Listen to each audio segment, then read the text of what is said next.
What I love to do is introduce the right people to the right people. I assemble the smartest people I can think of or reach out to carry that conversation, and that's exactly what I've done today. Please give my panel a round of applause. Welcome. Okay guys, Jay Martin here, CEO of Cambridge House, and I'm joined right now by Doug Hurst, the chairman of Northern Vertex Mining Corp. Among many other things that we were just talking about off camera, the founder of International Royalty Corp, founder of Newmarket Gold. I want to get into a lot of these stories. Doug, it's an honor to have you on the show. Thanks so much for coming on. Well, it's a real pleasure, Jay. This will be a good conversation. Good. Yeah. Well, there's a variety of places I could start, but where I thought would make the most sense is in the last 18 months, royalty companies have been the buzz, right? And there's been a ton of new listings and investors have piled in. With your background with International Royalty Corp, I just thought it made a lot of sense to start there because you're one of the pioneers in that business. And we were just going over the founding of IRC and all of this. And I'd love you to walk us through how you founded your Royalty Corp. Sure. Well, so it was really Doug Silver and I, and Doug Silver is a great guy, good mind. And he and I found that we were throwing a whole bunch of business ideas against the wall, kind of like in college when you threw spaghetti against the wall. It's not done yet, it's not quite ready. So we threw a whole bunch of business ideas against the wall. And one day he called and said, "You know what? I think we need to start a royalty company." And he had described that he had sold a royalty on behalf of a client to Royal Gold. And so he looked at the overall royalty market and realized that there were no Canadian royalty companies listed at that point. Now, Franco and Euro-Nevada had really broken the mold through the 90s, and they'd grown to become a big company with $1 billion of cash in the bank. And the fascinating thing is that Pierre and Seymour figured out that a royalty company was trading at 2 times NAV, so twice the value of a normal gold company. So for every dollar of assets that they were perceived to have, the market gave them $2 of value. So for 5 or 6 or 7 years in a row, they, between Euro and Franco and then the merged company, Franco, they raised $50 to $100 million a year of unallocated working capital. And they just threw it in the bank. I mean, there weren't enough royalties for them to buy. Right. What that did was that $1 billion in the bank gave them $2 billion of market value. And what year was this, Doug? So that was through the 90s. I don't remember the year that Franco disappeared into Newmont. Yeah, okay. But it was in the late 90s. So Barrick made the discovery at Gold Strike. So that was in the late 80s and the early 90s. And just as Barrick had made that discovery, Pierre and Seymour bought the royalty. I mean, it was wonderful, fortuitous luck. But when they got something good, they knew what to do with it. So fast forward, Doug Silver calls me up and says, "Hey, we got to start a royalty company. Do you want to join the board?" And I said, "Well, of course. Let's see if this works." And I put the phone down and I thought, no, this is the idea. This is the spaghetti that sticks to the wall. Okay. I called him back and I said, "Doug, I'll drop everything. Let's go. I know a couple of places we could probably find a couple of producing royalties. Let's see if we can't make this work." So we approached an old friend of mine in Toronto, a guy named Claude Bonhomme, and we bought his 0.25% royalty on Hemlo. Wonderful guy, Claude. And we dashed around trying to find the financing, and the price to buy it was, I think it was $3.8 million. Okay. And it was cash flowing between $500,000 and $700,000 a year. And so it was, 5 or 6 times cash flow, which is an extraordinary number if you know what the current royalty value is, right? 5 times NAV. So that's 10 or 15 times earnings, right? Yeah. So it was an extremely cheap price. And we also had the advantage that gold was $300 an ounce. Copper was under $1. Nickel was $3. Zinc was 40 cents. Lead was 25 cents. And so we knew that we could negotiate prices that the the 30-year lows in all of those commodities was going to skate us on side. So it was, so at first it was kind of shooting fish in a barrel, and we were the only company around. Now, shortly thereafter, as soon as we listed, on came Gold Wheaton, Silver Wheaton. Franco came back out of Newmont and relisted. Royal Gold was completely re-energized, and so we were early to the party, but the party got hot and heavy very quickly. Got it. And Royal ended up purchasing International Royalty Corp for $700 million, correct? They did. Yeah. So both Franco and Royal got into a bidding war, which was wonderful. Yeah. And Royal won the bidding war, and that was a wonderful transaction. Yeah. Right. Okay. So what do you do after this, right? This is a colossal win, potentially a life-changing transaction for you. You've built and sold IRC. What's next? What were you thinking at the time? Because I know what you did, went on to found Newmarket Gold, which was another massively successful exit to Kirkland for $1 billion. But at the time, were you thinking of stepping back, or were you ready to charge into another opportunity right away? Well, I did. I mean, things got very quiet for me. I played with my kids for a couple of years. It was wonderful. Yeah. And as a side business, some friends here in Nelson and I started a small run-of-river hydro company. So we played around with that for a couple of years, and it really went nowhere. And we sort of paid most of our investors' money back. And then just having been in the business for 20 years, I got a call from Doug Forrester, who said, we have a shell called Raystar, and we're thinking, we've been approached to start a royalty company, and you should join as a director. Come jump on. Let's see if we can make this go. And that royalty idea didn't work, and I knew most of the directors at that point. So there was Blaine Johnson and Doug Forrester I'd known for a very long time. Great guys. The other directors were, it was Randall Oliphant and Lucas Landine. So, and then, so I had the privilege of joining this cast of characters. And so after the royalty idea didn't work, we started looking around, and actually we brought on a really wonderful guy named Ray Threlkeld. So Ray Threlkeld joined as our chairman. And so the four of us, Doug and Blaine and I and Ray, started looking around for other ideas. And along came Crocodile Gold. And Crocodile Gold was one of those companies that the market had really forgotten about. All of their mines were in Australia, but it was a Canadian listed company. So we jumped on a plane and flew out and looked at the assets. And the key asset in that company was Fosterville. Unbelievable. So we got there just as they had pulled a few early drill holes from what is now not the Swan Zone. So we saw drill core, 5, 6, 8, 10 meters of just gobs of gold, hundreds of grams of gold, just as we were doing our due diligence. So we couldn't get home fast enough to complete the deal. And it was wonderful. And working, Doug Forrester was the CEO, did an incredible job, absolutely wonderful. And he and Blaine worked so well together. And I was just so privileged to be part of that team. And it worked out incredibly well. I mean, from the day we bought Crocodile Gold to when we sold was, about 18 months. Yeah, that's outstanding. A remarkably fast turnaround. Were you expecting to catch Kirkland Lake's attention? Was that in the vision? Well, no. So what we talked to many producers in Australia, and we talked to a few in Canada.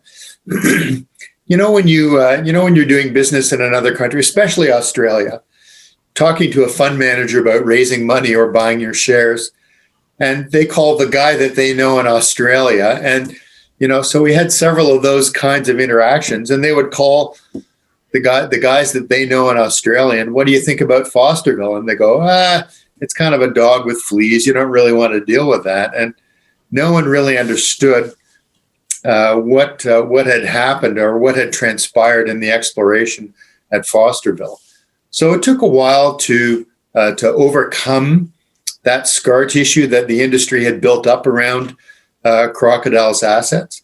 But once we overcame it, I mean, it was just lights out. The merger with Kirkland Lake, we talked to several groups about it, and Eric Sprott had bought a nice chunk of Newmarket, I think 17% of it, and he had 15 to 17% of Kirkland. And so the obvious place to go was to go to Kirkland and say, you know what, Eric Sprott owns a chunk of you, and look at our assets. And so that's how that merger came together. And it was a wonderful win for shareholders, for sure. And many of us kept a good chunk of our stock in Kirkland afterwards. And the rest is history. I mean, it was extraordinary.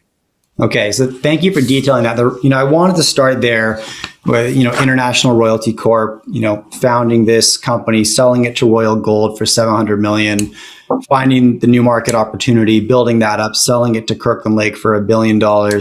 Notwithstanding then, Northern Empire, which you built with Mike Allen, turned around and sold to Core Mining. Again, remarkably fast. The turnaround there was remarkably fast. The reason I wanted to start there is because everything I do on this channel, I harp. It's people over everything investing. That's my approach. And, we talked about this before I hit record. You got to know what kind of investor you are in this business. And some are more technical. You may have a different skill set than I do, but I talk to people for a living. I run a conference company, and that's the hand I have. So I play that hand. I like to know who. I always invest in the who. And with that, success begets success. And that's what brings me to Northern Vertex. But prior to that, that's what brought me to Eclipse, which was the company that I covered on this channel in my newsletter in September. What brought me there was yourself. What brought me there was Marcel de Groot at Pathway Capital. Very good. A handful of individuals that I follow in this industry because success begets success. Okay. Now, let's talk about Northern Vertex a little bit. Let's talk about Eclipse, first of all, because when investors were looking at Eclipse, they were probably looking at, a single asset explorer. So you're looking at a relatively binary outcome. And you touched on this, right? When you put holes in the ground, you get one or two outcomes. You find something or you don't, right? Yep. The merger with Northern Vertex could have been perceived as a bit of a pivot for investors who are expecting a traditional exploration story. Yep. So can you talk to us a little bit about that and the methodology and thought process that directed that decision? Well, your description of Eclipse was exactly right. It was binary, right? So it's either going to work or it won't, and you're either going to get good drill results or you won't. And as managers of a company, we have a broad range of risks, and there are some risks that you can control, and then there's a whole bunch that you can't. You can't control the gold price. You can't control the social environment. You can't control the political environment. And so as a way of mitigating the value of the company, you try to control the risks that you can control. So Northern Empire was a really good example of that. And Northern Empire had a couple of exploration projects, and they were drilling holes in them, and it was the binary outcome. And so the stock price went with with drilling campaigns. Right. And when Mike Allen got involved, so I was a director of Northern Empire. When Mike Allen got involved, the board came to me and said, you know what, you should step up as as the chairman, or maybe even the executive chairman. Mike was a greenhorn CEO at that point. And so Mike and I created this relationship where I was really his mentor. So he went out and he figured out that he could probably buy Sterling, which was an asset that the street had completely forgotten about, right? And so when he brought the idea of Sterling to me, I went, what? That underground weird thing in Nevada, and he said, no, you got to jump in a plane. So I had to push past my scar tissue about that, jumped in a plane, and the main assets of Sterling was sort of the resource that was permitted and the leach mine. So that was already there. But then we went to the north, and Jay, there were open pits there, and we stood on the lip of an open pit where the previous operators had mined this operation. It was called Daisy, was the operation, and this was all included in the claims that was sterling. And there I am standing on the edge of an open pit. There's a wall of 50 meters of a gram that's pre-stripped and all ready to go, and none of this was in the 43-101 report about sterling. So we got back and completed the deal, raised the capital. And then what that did is that functioned as an anchor value in the company. And the anchor value in the company meant that we could now, if we did some drilling and the drilling didn't work out, then we had a permitted project that we could put into production without having to wait for the permitting authorities to give us. So it was a way of mitigating the risk on behalf of our shareholders. So fast forward, we sold Empire to Coeur. Coeur has done very well with it. We're very pleased with Coeur's success in this project.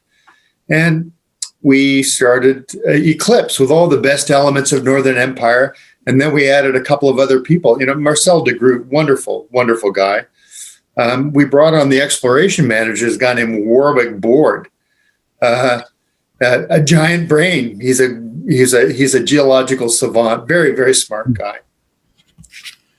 And so with Eclipse, the structure of it was such that it was a binary outcome. It was an exploration play. And there were a lot of investors that looked at that and said, okay, if this Hercules thing really turns out as good as we hope it will, then, there's a lot of money to be made. But a lot of investors will look at the upside and they don't necessarily qualify the downside. So for us, we had been looking at Vertex and the Moss mine for many years. We looked at it with Northern Empire. Okay. And the operation, when it started, it had some teething problems, but then they began to sort of clear some of those bottlenecks and the teething problems. But we always loved the exploration potential. So when Vertex started to permit drill sites outside of the patented claims, it became clear that they were going to really start to flesh out the exploration potential. And that's when we went back to them and just said, you know what, we just love this thing and we would love to pull together a merger. And there were some stops and starts and lots of discussions, and that's when the merger happened. So we really, really love the exploration potential at Moss. And so now Northern Vertex has a very similar structure to what Northern Empire was. It had a backstop value. It had excellent blue sky potential at Moss, and it had excellent blue sky potential at the original project, which was Hercules. Yeah. And then at that point, we had sort of bumped over the development curve into the operations side. So it mitigated the risk for investors. Now, the stock has fallen more than we really wanted it to, and I know that some investors are disappointed as a consequence of that. Sure.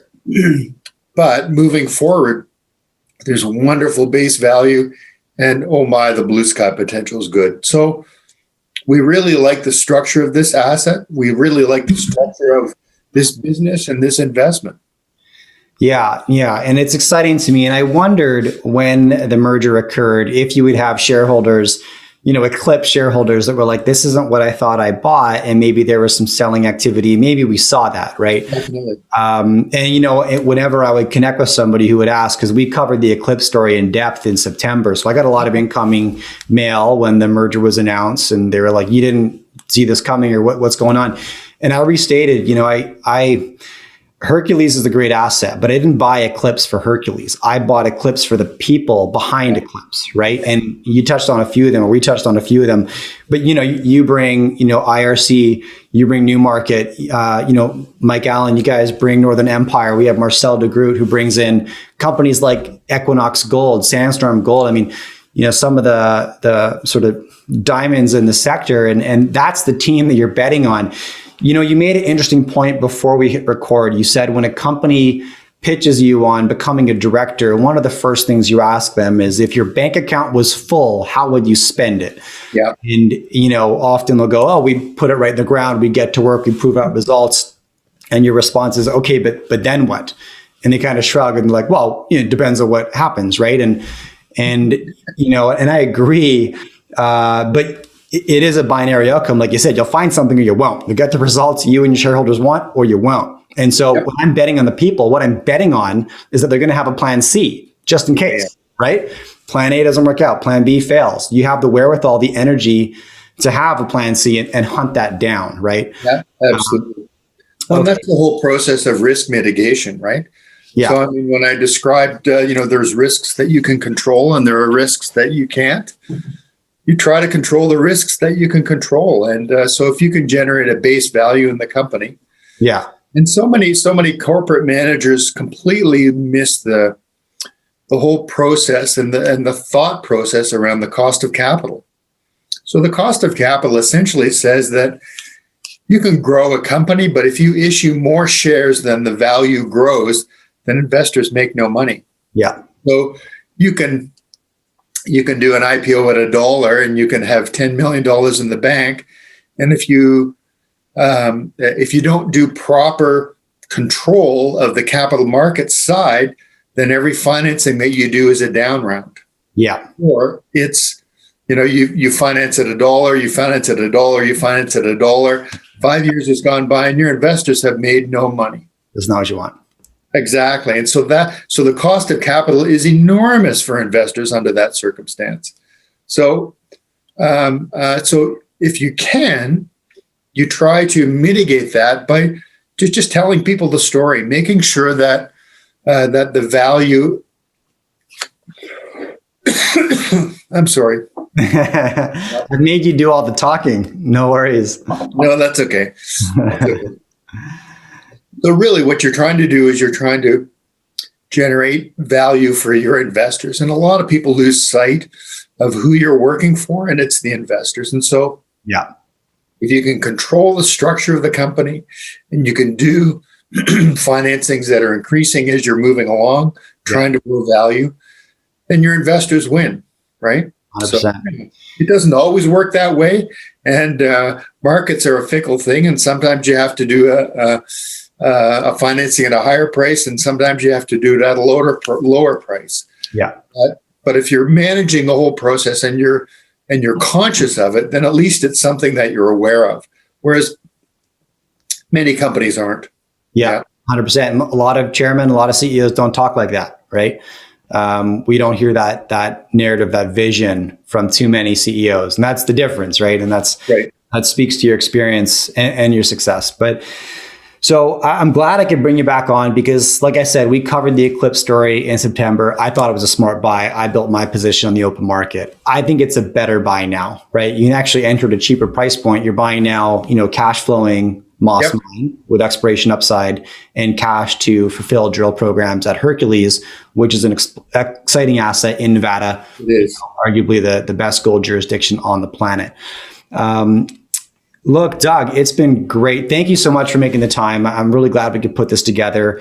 You as the chairman of Northern Vertex now, I think it's a very exciting story that I'm keen to continue to cover on behalf of my audience. So I appreciate you coming on, and I'd love to do this again sometime.